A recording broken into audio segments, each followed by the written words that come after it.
एक रात हजरत उमर बिन खिताब, जो अपने इंसाफ और आजिज़ी के लिए मशहूर थे, मदीना की गलियों में गश्त कर रहे थे। वो यकीन रखते थे कि एक हकीकी रहनुमा को अपने लोगों के हालात और मसाइल से आगाह होना चाहिए। इसलिए वो अक्सर रात के वक्त गलियों में चलते थे, कभी कभी भेस बदल कर, ताकि खुद से हालात का मुशाहिदा कर सके।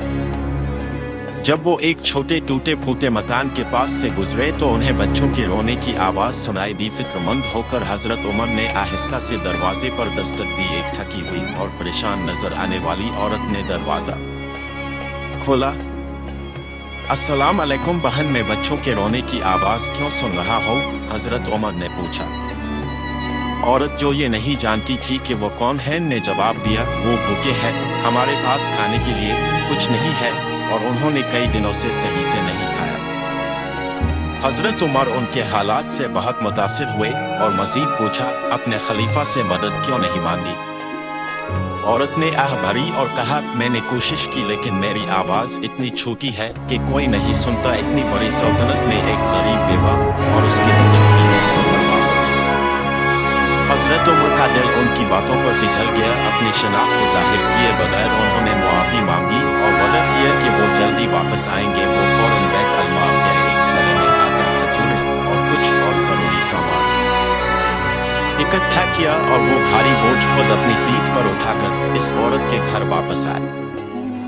जब वो दोबारा लौटे तो औरत हैरान हुई। उन्होंने इसका शुक्रिया अदा करने की कोशिश की, लेकिन हजरत उमर ने कहा, मुझे आपके बच्चों के लिए खाना पकाने दें। हजरत उमर ने आग जलाई, खाना पकाया और खुद अपने हाथों से बच्चों को खिलाया। जब बच्चे खा रहे थे तो औरत, जो अब कुछ पुरसुकून हो चुकी थी, ने उनका शुक्रिया अदा किया। अल्लाह आपको जज़ा दे, अपने हमारे लिए वो किया जो खलीफा ने कभी नहीं किया। हजरत उमर, जिन्होंने अपनी शनाख्त जाहिर नहीं की थी, ने आखिरकार कहा, बहन, मैं उमर बिन खिताब हो खलीफा, मुझे मुआफ कर दो कि मैं तुम्हारी मुश्किलात से पहले आगाह न हो सका। औरत हैरान और शर्मिंदा हुई, लेकिन हजरत उमर ने इसे तसल्ली दी, ये मेरी जिम्मेदारी है कि मैं तुम्हारी और मेरे तमाम लोगों की खिदमत करूं। मैंने तुम्हें नजरअंदाज किया, लेकिन मैं वादा करता हूं कि आइंदा बेहतर करूंगा।